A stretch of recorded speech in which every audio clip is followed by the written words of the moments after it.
नमस्कार दोस्तों, मैं हूं जतिन पाठक और आपका स्वागत करता हूं अपने इस यूट्यूब चैनल पे जिसका नाम है जतिन पाठक टॉक। दोस्तों, आज मैंने इंट्रो से शुरुआत की है। अक्सर मैं इंट्रो से शुरुआत नहीं करता हूं, आज मैंने इंट्रो से शुरुआत की है। कारण है अपने आप को इंट्रोड्यूस करना। कारण है जब आप अपने आप से रूठते हो ना, जब आप अपनी बात को ही काटने लगते हो, ऐसे जीवन में एक बार नहीं 1000 बार होता है जब आप अपने ही ख्वाहिशों को दफन करते हो। कुछ चाहा था आपने और आपने सोचा कि यार इसको अभी इग्नोर करता हूँ, अभी शायद ये ज़्यादा ज़रूरी है, परिवार ज़्यादा ज़रूरी है, रिश्ते नाते दोस्त यारी ये ज़्यादा ज़रूरी है। आपने अपने दिल के सवाल और जवाबों को कभी सुना ही नहीं। जब आपने खुद को फोकस में रखना ही बंद कर दिया, आपने खुद को प्रायोरिटी में रखना ही बंद कर दिया। ठीक है, वक्त के अनुसार, सिचुएशन के अनुसार इंसान को ढालना पड़ता है अपने आप को, लेकिन क्या खुद को खोकर ढाला जाए, ये एक सवाल है मेरा। अगर आप भी ऐसा करते हैं तो कमेंट में ज़रूर लिखिए कि आप किस प्रकार से खुद को सेक्रीफाइस कर रहे हैं। लाइफ में कहाँ आप अपने आप को महसूस कर रहे हैं कि आप बहुत दुखी हैं, आप खुश नहीं हैं उस सिचुएशन से, उस परिस्थिति से। कौन सा ऐसा वाकया है जो आपको अंदर से खाए जा रहा है, आपको अंदर से सिकोड़े जा रहा है? जब आप खुद पे काम करना बंद कर देते हैं, जब आप खुद के लिए जीना बंद कर देते हैं, तो ज़िंदगी सिर्फ बोझ बनकर रह जाती है, सिर्फ बोझ। मेरे यहाँ पर सेल्फिश होने से मतलब नहीं है, इसका बहुत गलत मतलब निकाला जाएगा कि आप सिर्फ अपने आप को ही देखते हैं, आप नहीं देखते आपके बगल में बैठा कोई शख्स जो आपका अपना है, वो दुखी है, उसका दुख आप नहीं देखते, आप सिर्फ अपना देखते हैं। मैं उस नज़रिए की बात नहीं कर रहा हूँ। यदि आप उस नज़रिए को समझ रहे हैं तो कृपया करके इस वीडियो को अभी यहीं रोक दीजिए। आज इस वीडियो में मैं आपकी बात आपसे कराने जाऊँगा। मैं चाहूँगा आप खुद को भी पहचानें और आपके अपनों को भी, क्योंकि अक्सर मैं अपनी वीडियो में यही कहता रहता हूँ कि अपना ख्याल रखें, अपनों का ख्याल रखें और सबसे ज़्यादा अपना ख्याल रखें। मैं यहाँ पे 3 लाइनें इस प्रकार दोहराता हूँ, एक सीक्वेंस में दोहराता हूँ, जिसको आज मैं एक्सप्लेन करने की कोशिश करता हूँ और उम्मीद करता हूँ कि इस वीडियो से आपको एक वैल्यूएबल बात समझ में आएगी, एक वैल्यूएबल चीज़ आपके लिए निकल कर आएगी जो आप अपनी लाइफ में अप्लाई करेंगे तो शायद उम्मीद से ज़्यादा या उम्मीद तक आपको एक मुकाम हासिल होगा। देखो, जब मैं कहता हूँ अपना ख्याल रखो, और ये मैं सबसे पहले कहता हूँ, तो इसमें कहने का अर्थ ये है कि जब आप ही सबल नहीं हैं, आप ही मजबूत नहीं हैं, आप ही ताकतवर नहीं हैं, आप ही मानसिक शारीरिक रूप से कमज़ोर हैं, तो दूसरी लाइन अपनों का ख्याल रखो, नहीं रख पाओगे। अपनों के बारे में सोच तक नहीं पाओगे जब आप ही खुश नहीं हो, जब आप ही सबल नहीं हो। और जब आप अपनों का ख्याल पहले रखते हो और अपना नहीं रखते हो, तो दरअसल में आपको दिखता है कि आपने अपनों का ख्याल रखना शुरू किया है, पर आप अपनों के सबसे बड़े दुश्मन होते हो। क्योंकि जो इंसान खुद का ख्याल नहीं रख सकता वो औरों का ख्याल नहीं रख सकता, ये कड़वी सच्चाई है। आप बहुत स्ट्रगल कर रहे हो, आप अपनों को खुश देखना चाहते हो, आप अपने आसपास के लोगों को बेहतर जीवन देना चाहते हो, पर किस बिना पर? अपने जीवन को तबाह करके, अपने जीवन को बर्बाद करके, अपने जीवन को वैल्यू ना दे करके, अपनी मानसिक स्थिति का ध्यान न करते हुए दूसरे की मानसिक स्थिति का ध्यान करते हो।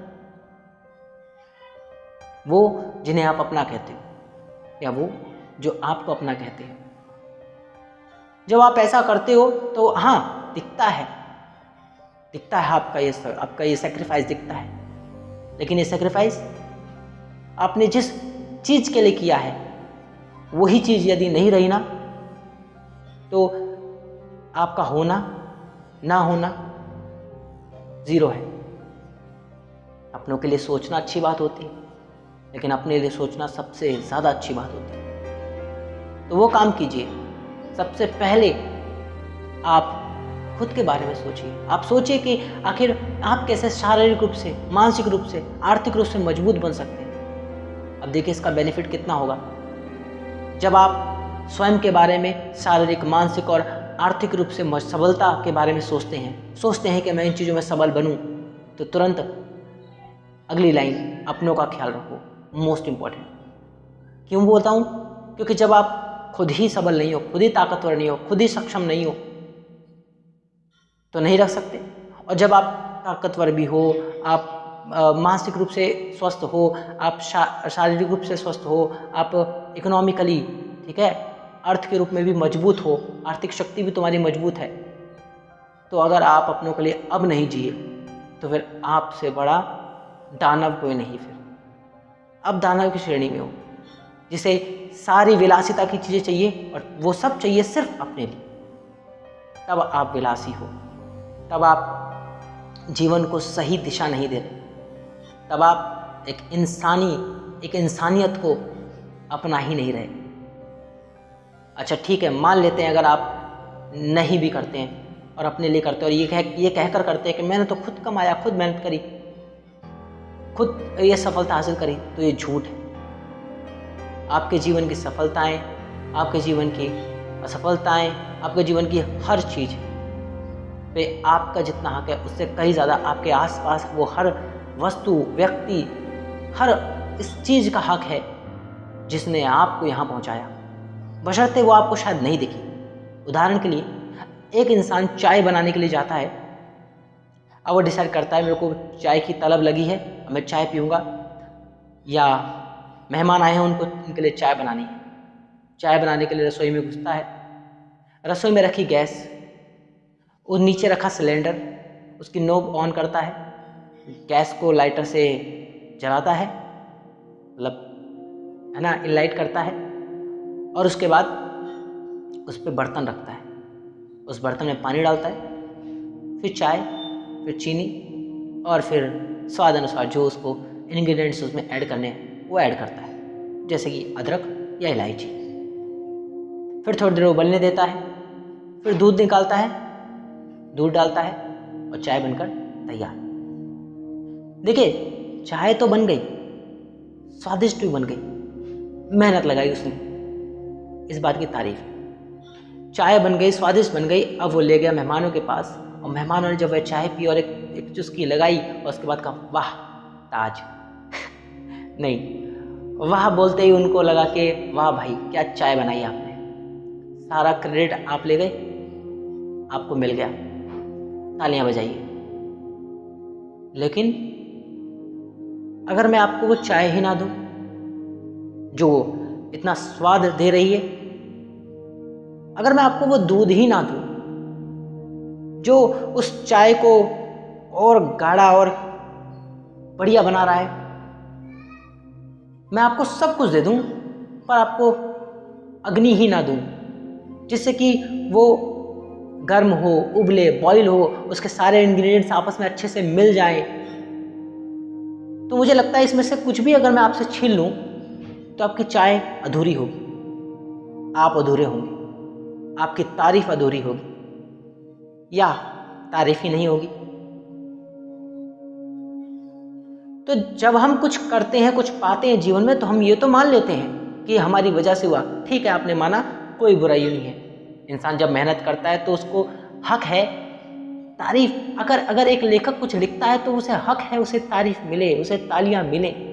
अगर कोई इंसान गाना बनाता है, गाना गाता है, तो उसे हक है उसके लिए तालियां, उसके लिए वाहवाही मिले, ये उसका हक है। लेकिन इस हक में बारीक लाइन ये है कि अगर वो इस हक को, सारे हक को सिर्फ खुद ही एक्सेप्ट कर लेगा तो वो गलत है, तब वो अहंकारी बनेगा। आपको अहंकारी नहीं बनना है, आपको इंसान बनना है। और अहंकारी इंसान नहीं बनना, क्योंकि अहंकार किसी का नहीं रहा। ठीक है, तो चाय बनाई है, क्रेडिट लिया है, एक्सेप्ट कीजिए और उसके बाद मन ही मन में कहिए कि मेरे द्वारा बनी ये हर चीज़ इन सब चीज़ों का, ये चाय जो बनी है, जिन जिन चीज़ों से बनी है, उन सब का शुक्रिया अदा, उन सब का धन्यवाद। ऐसे ही होता है। बचपन में जब हम कोई खिलौना खरीदते हैं और वो उस खिलौने से जो लगाव इस एज में आकर जब अटैचमेंट हो जाती है, तो हम बड़ा उसे उसे उसकी तारीफ इतनी कर देते हैं, खुद से तारीफ करते हैं कि भाई तू था, मतलब खिलौना टॉय तू था तो तेरी वजह से हम खुश रहा करते थे, कितना खुश रहते थे, और अब हम जीवन में बस रो ही रहे हैं। तो आपको उसकी वैल्यू पता चलती है, आप रिस्पेक्ट करने लगते हो उसकी। आपने डोरेमोन देखा है? आपने सिंचैन देखा? आपने अपने टॉम एंड जेरी देखा है? अगर आज भी आपको ये देखने पर एक खुशी और एक हंसी चेहरे पर आती हो, आपको वो बचपना याद आता हो, तो अपने बचपन का धन्यवाद कीजिएगा, उन दिनों का धन्यवाद कीजिएगा। और ये सिर्फ कार्टून नहीं है, ये महज सिर्फ कार्टून नहीं, ये आपकी यादें होंगी, ये आपकी वो शक्ति होगी जो बचपन में आपको जीने का एक अलग ही आयाम देती थी, बिना किसी वजह। सुबह उठकर तैयार होना और टेलीविज़न ऑन कर लेना, मम्मी का रसोई में काम करना, वहाँ से चिल्लाना, खाना खा ले, खाना नहीं खा रहा, और आपका निकल के आना, हाँ मम्मी आ रहा हूँ। फिर वो बीच में मम्मी का ये कहना, आज तेरी छुट्टी है, चल ला तेरे कल के ड्रेस निकाल दे, मैं धो देती हूँ, कल पहन के जाएगा। और आप बैठ करके खा रहे हैं, कार्टून देख रहे हैं, आप बोल रहे हैं वहाँ से ले लो ना, वहाँ रखी है ना। सोचिए वो छोटे छोटे जो किस्से कहानियां हैं आपके जीवन की, कितनी कितनी अद्भुत हैं वो, उनकी वैल्यू आप कभी पैसों में तोल नहीं सकते। वो ऐसी खुशियां हैं, सही दरअसल सही मायनों में अपनी और अपनों की ये खुशियां होती हैं। यहाँ मैं जब आपकी बात कर रहा हूँ ना, तो आपकी बात अहंकार के साथ नहीं कर रहा हूँ। मैं यहाँ पे बात कर रहा हूँ कि आप खुद को प्रायोरिटाइज कीजिए, आप खुद पे काम कीजिए, कोई दूसरा बाद में, पहले आप अपने आप को पहले रखिए, हर चीज़ में पहले रखिए। लेकिन जब आप उस पहले रहकर जब आप वो सब पालें जो आप चाह रहे हैं, या उसका थोड़ा बहुत भी, या फिर उस सफ़र में भी निकल जाएं, मान लेती है आप अमीर बनना चाहते हैं, आप हेल्दी बनना चाहते हैं, आप मेंटली स्टेबल बनना चाहते हैं, आप इस सफ़र में भी यदि निकल चुके हैं ना, तो भी ये मान करके ये सब आपको मिल गया है, मैनिफेस्ट करके अब अपनों का ख्याल रखना शुरू कीजिएगा। देखो, सैक्रिफाइस बहुत ज़रूरी होता है। कभी कभी आप अपने लिए करते हो, तो कभी कभी आप अपनों के लिए करते हो। जो पर पीड़ा समझता है ना,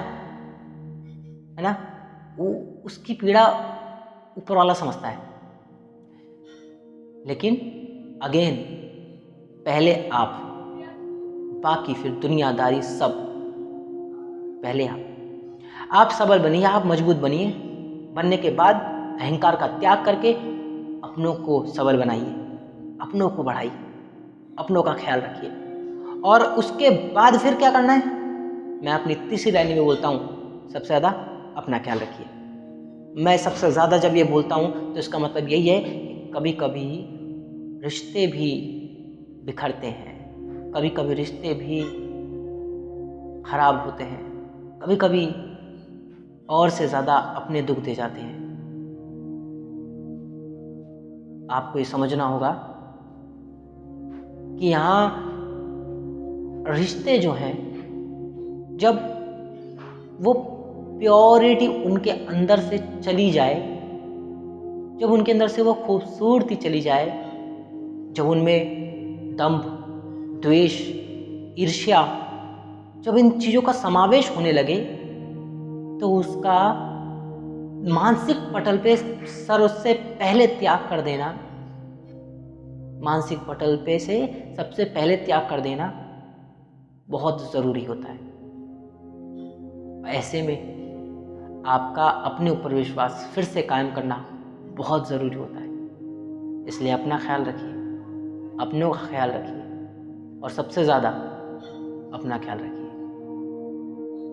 तब तक के लिए दोस्तों, मिलते हैं अगली वीडियो में। और ये लाइन रिपीट नहीं करूँगा, बोर नहीं करूँगा, लेकिन समझ जरूर जाइएगा। मिलते हैं।